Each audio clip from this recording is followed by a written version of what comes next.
कांच टूटने की वो तेज आवाज पूरे कमरे में गूंज उठी। अवनी बुरी तरह डर गई। उसके कदम दरवाजे पर ही रुक गए। दिल इतनी तेज धड़क रहा था जैसे अभी सीने से बाहर निकल आएगा। अगले ही पल कमरे के अंदर से विवान मल्होत्रा की भारी आवाज आई, अंदर आओ।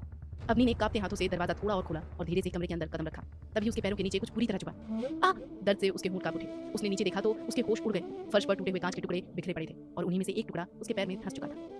अगले ही पल उसके पैर से खून बहने लगा। दर्द से उसका पूरा शरीर कांप उठा, लेकिन फिर भी वो सिर झुकाए वहां खड़ी रही। नीचे डाइनिंग टेबल पर अवनी के ऊपर जाते ही मीरा ने सबको नाश्ता परोसने की कोशिश की, लेकिन आशिका ने उसे रोक दिया। नहीं भाभी, मैं खुद ले लूंगी, आपको परेशान होने की जरूरत नहीं है। उसने राजेश्वरी की प्लेट में भी खाना परोसा।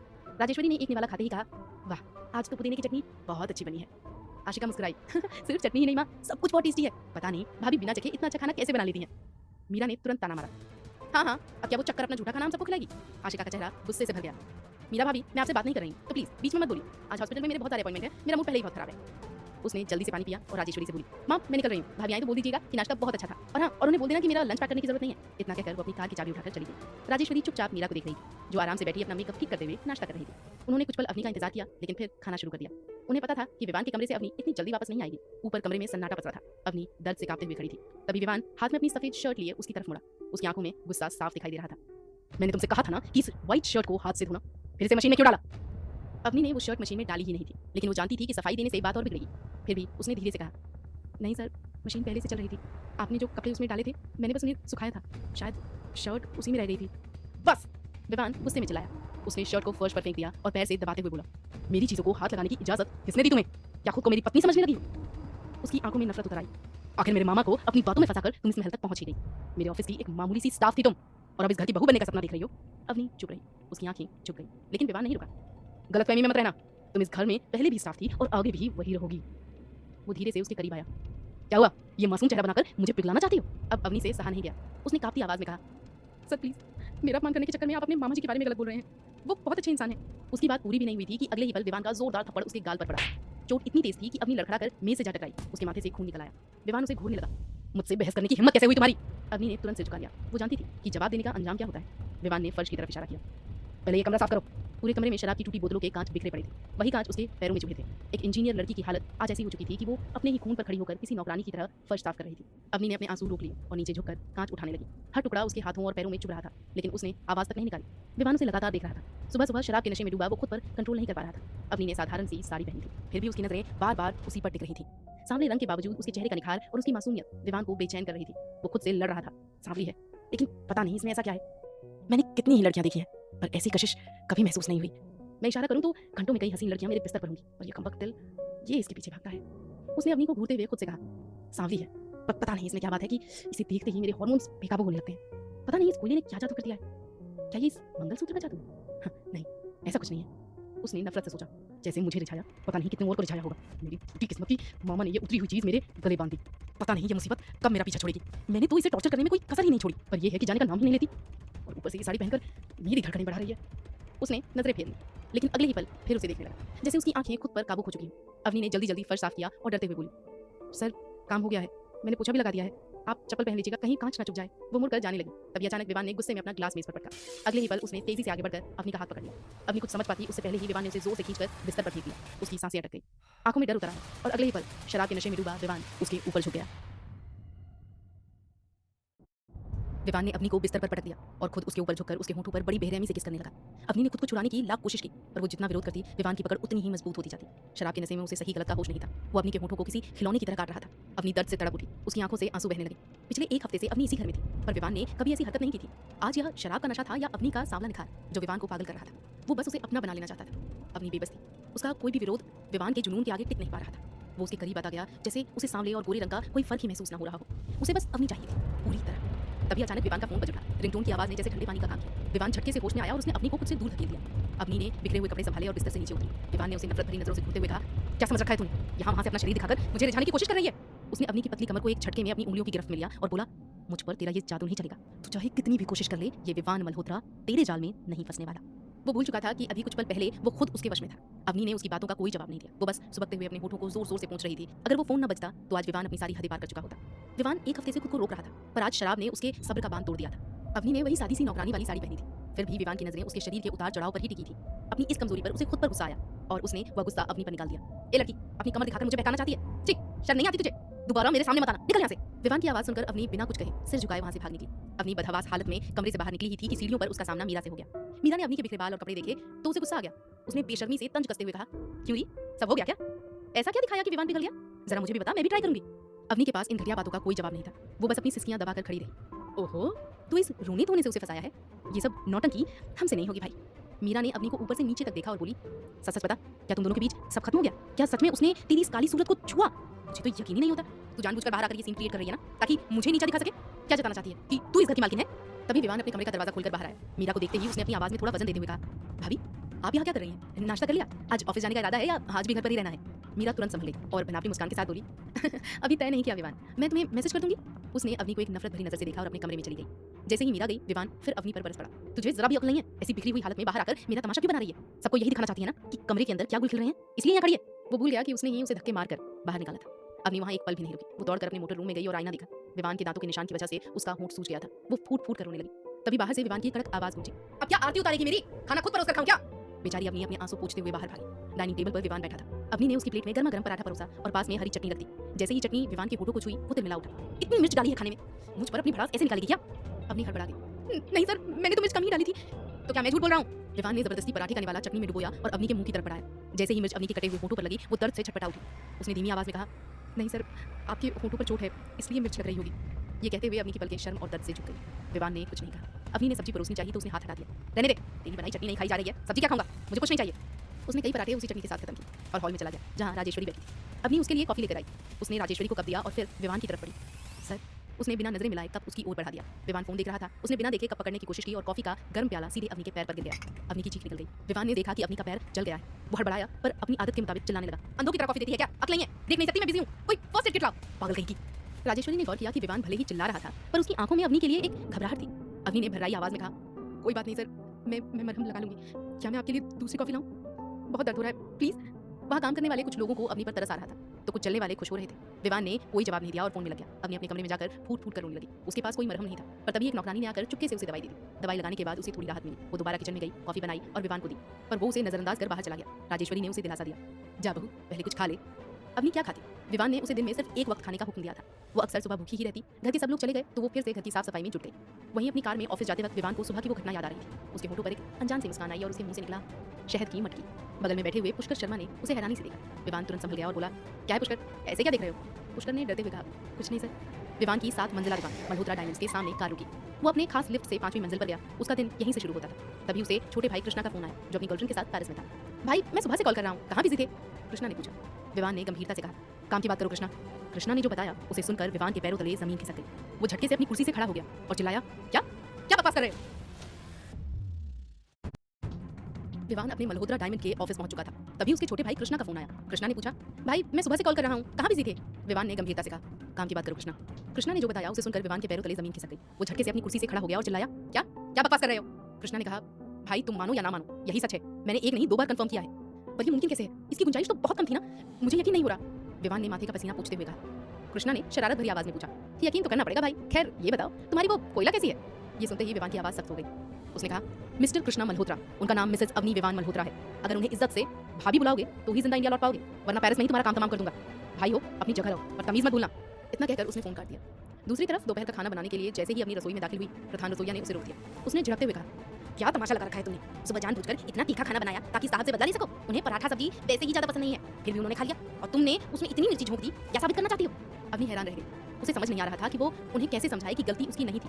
वो बस खामोश खड़ी रही। वहाँ मौजूद एक नौकरानी ने मुंह बनाते हुए कहा, ये क्या बोलेगी? कुछ भी पूछो तो ऐसी शक्ल बना लेती है जैसे कितनी मासूम हो।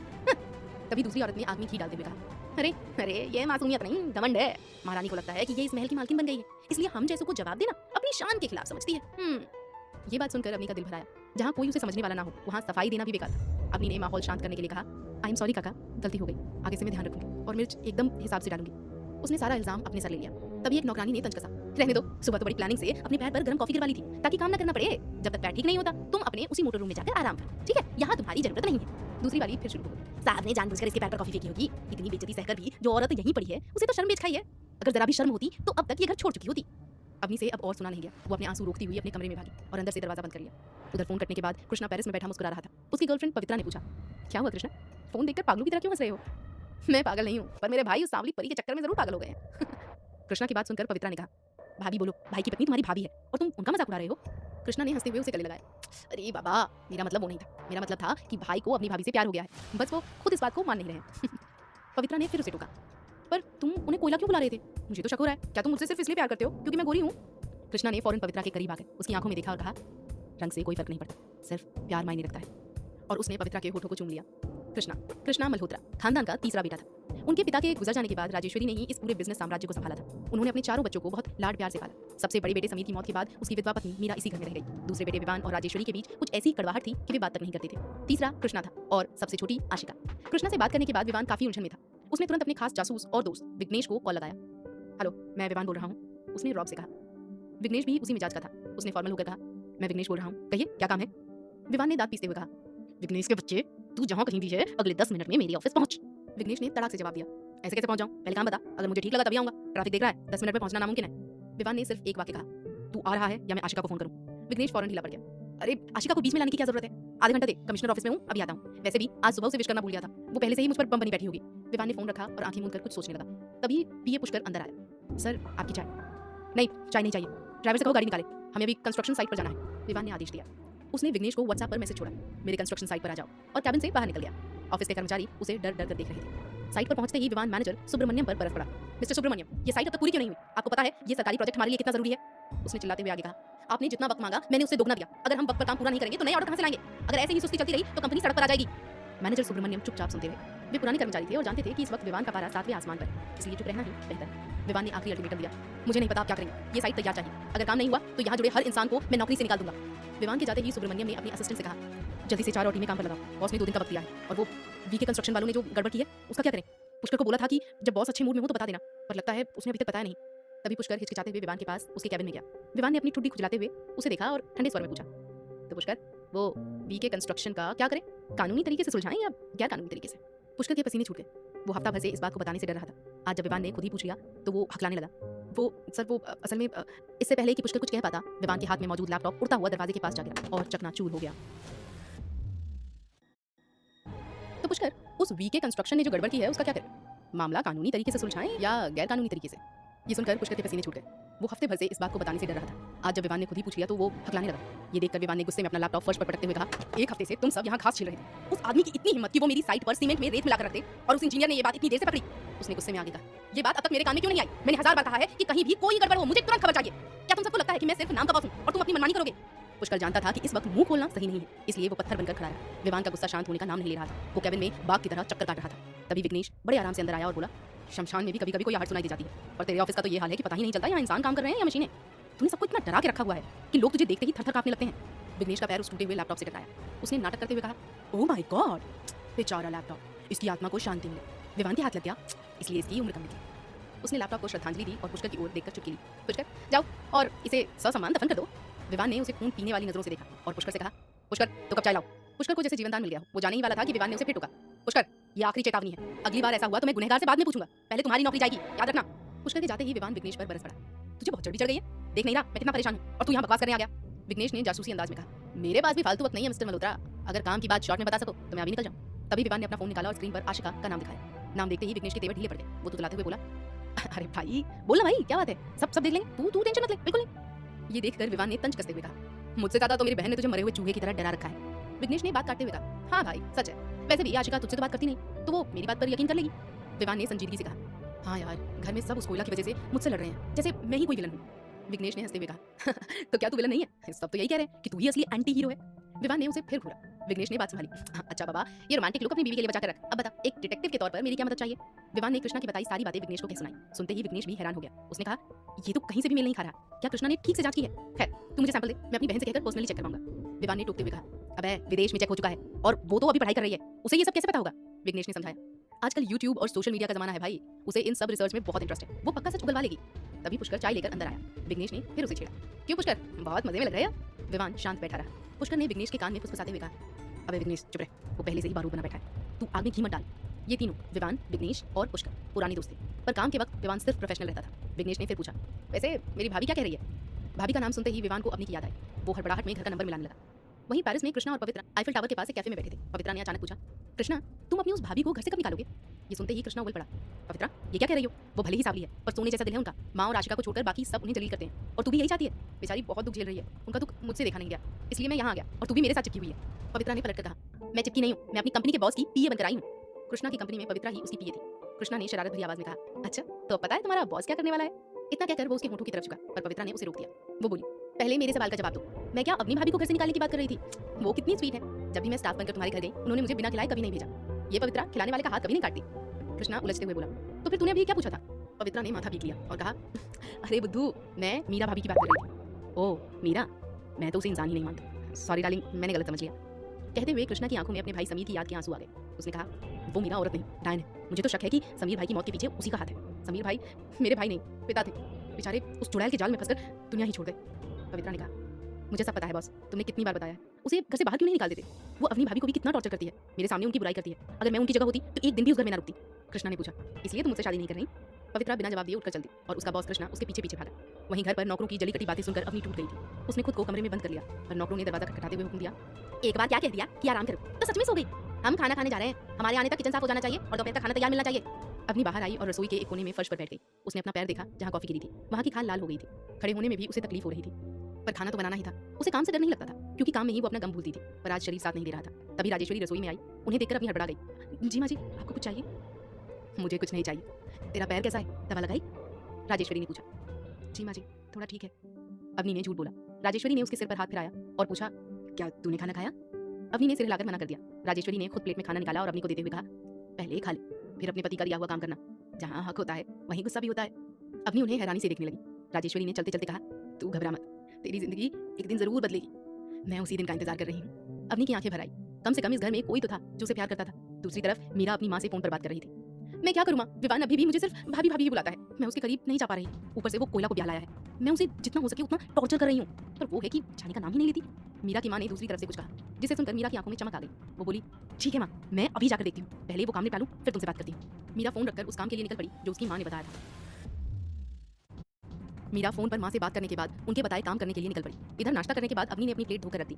जब उसने सिंक में पड़े बर्तनों का ढेर देखा तो उसे चक्कर आने लगा। सुबह उसके पकाए बर्तनों के अलावा नौकरों ने अपने अलग चूल्हे के जूठे बर्तन भी वहीं लाकर पटक दिए थे। पिछले एक हफ्ते से अपनी चुपचाप सब सह रही थी, पर आज उसका शरीर और मन दोनों जवाब दे रहे थे। वो सोच रही थी कि क्या वो दोपहर का खाना बना पाएगी। तभी उसके पर्सनल इंटरकॉम की घंटी बजी। घंटी सुनते ही वो और थक गई। हे भगवान, पता नहीं अब साहब क्या काम बताने वाले हैं। खैर जो भी हो, करना तो पड़ेगा ही। उसने भारी मन से रिसीवर उठाया। दूसरी तरफ से विवान की कड़क आवाज आई, क्या कर रही हो मैडम, फोन उठाने में इतनी देर?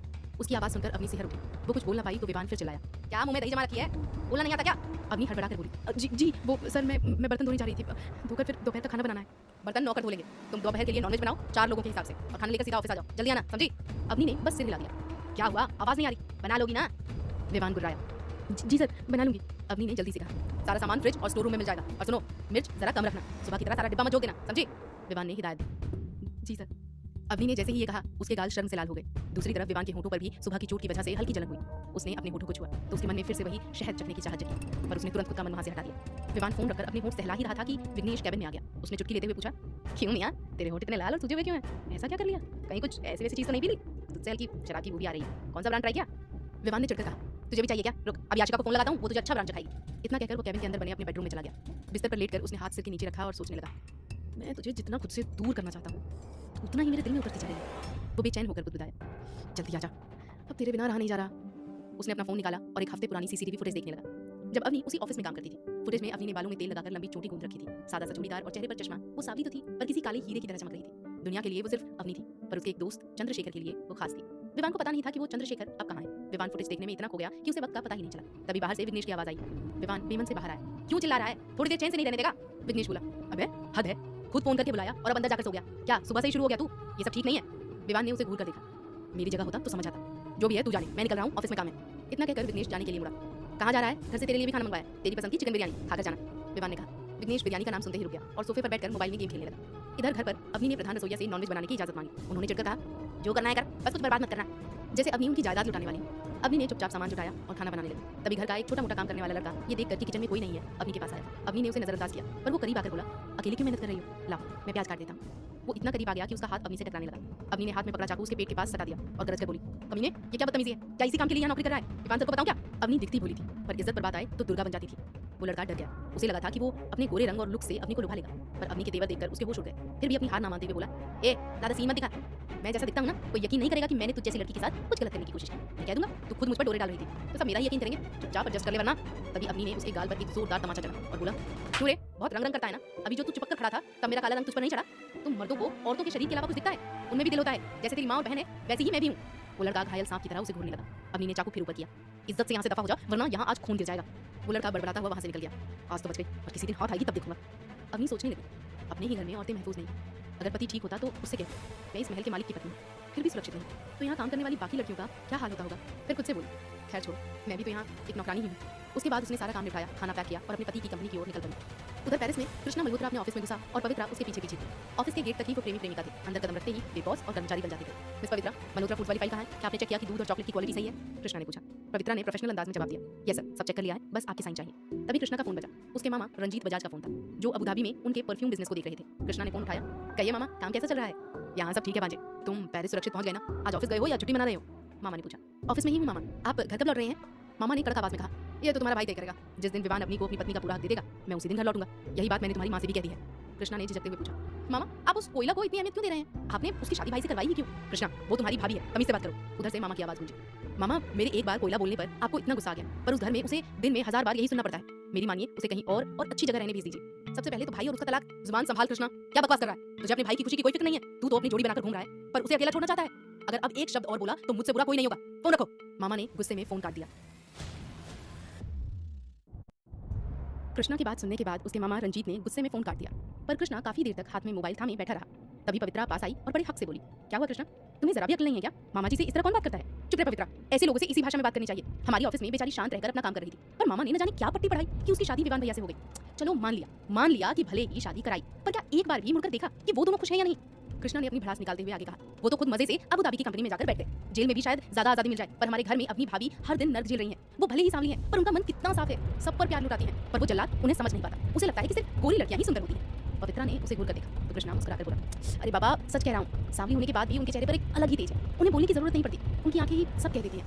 पवित्रा ने पूछा, इतनी बड़ी बड़ी बातें कर रहे हो, पर जब घर के नौकर और मीरा भाभी उन्हें जलील करते हैं तब तुम क्यों कुछ नहीं बोलते? पवित्रा, मेरी बात उस घर में कोई नहीं सुनता। घर के सारे नौकर उस डायन मीरा के वश में हैं। वो जैसा कहती है सब वैसा ही करते हैं। अगर मैं अपनी भाभी का साथ दूं तो मीरा कोई नई घटिया बात शुरू कर देगी। ये सब जुल्म मुझसे देखा नहीं जाता, इसलिए मैं पेरिस भाग आया।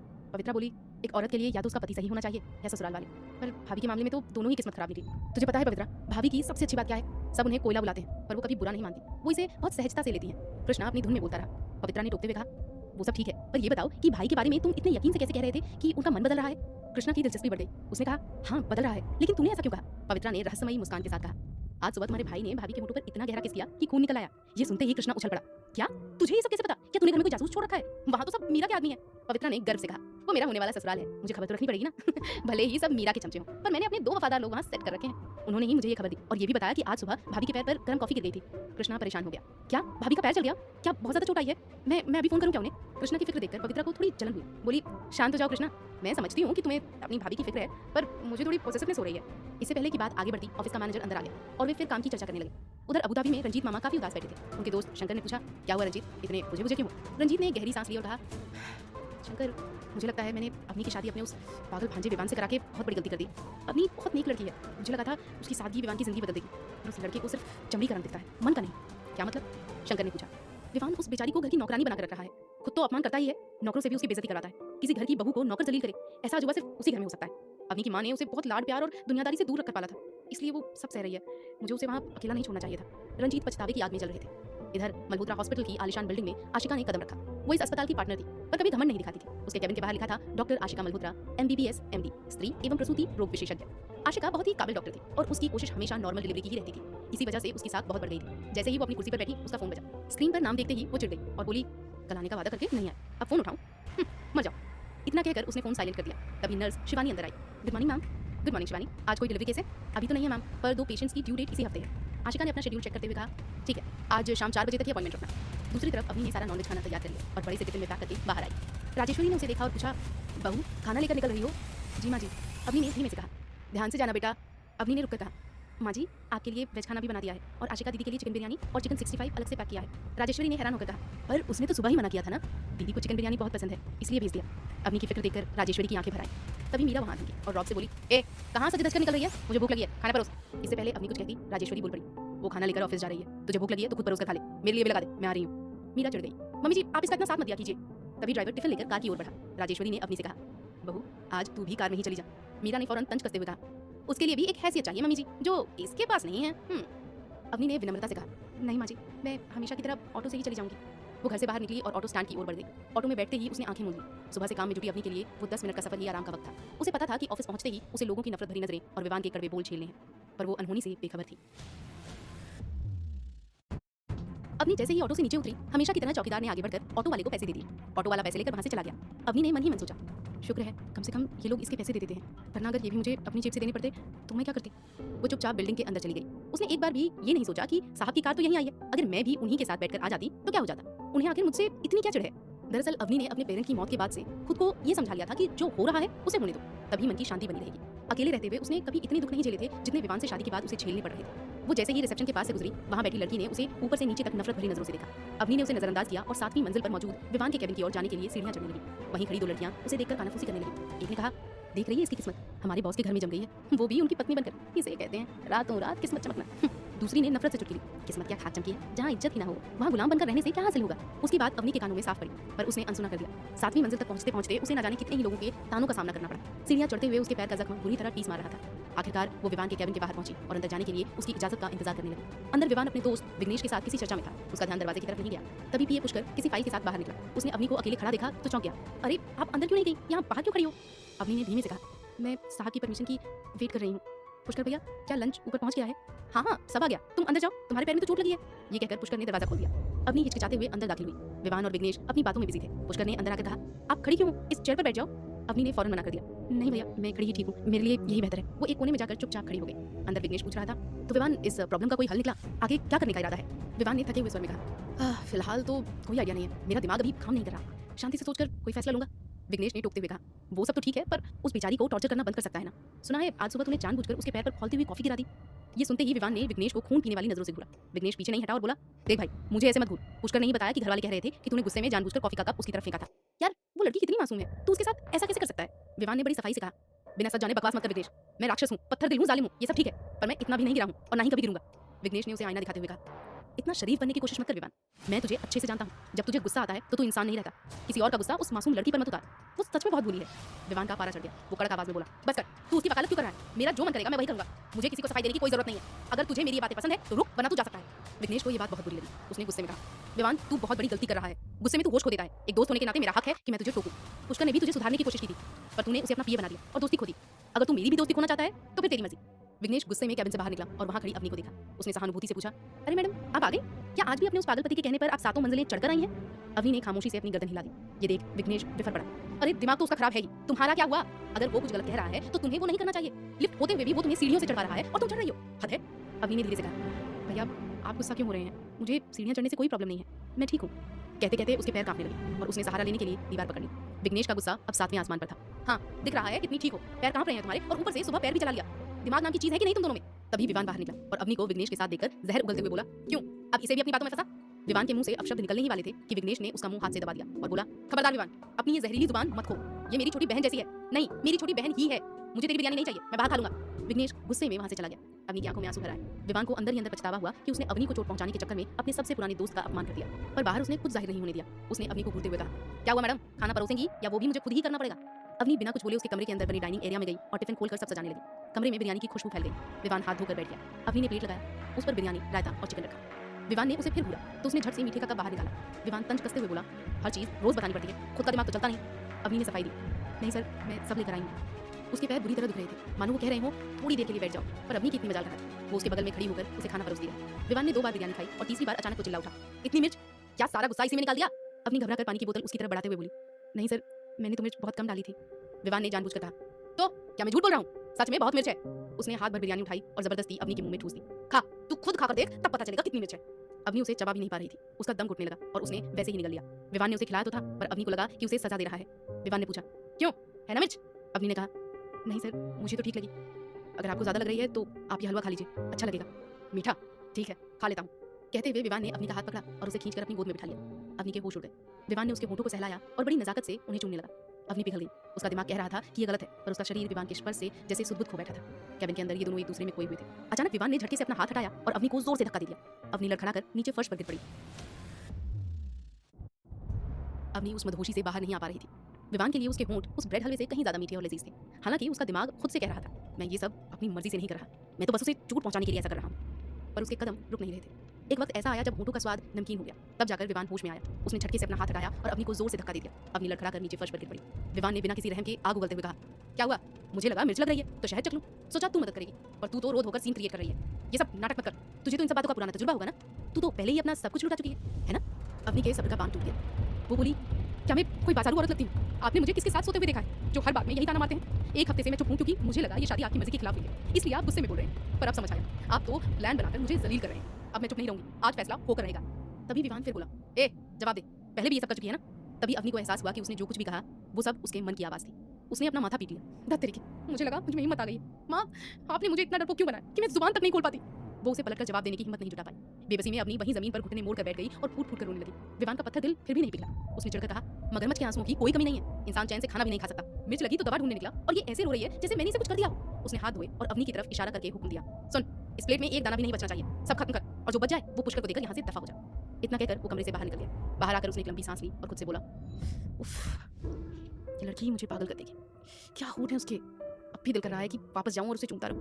मेरे हार्मोन्स मुझे नचा रहे हैं, मैं खुद पर काबू ही नहीं रख पा रहा। उसे करीब देखकर खुद को रोकना मुश्किल होता जा रहा है, पर नहीं, मुझे वो नहीं चाहिए।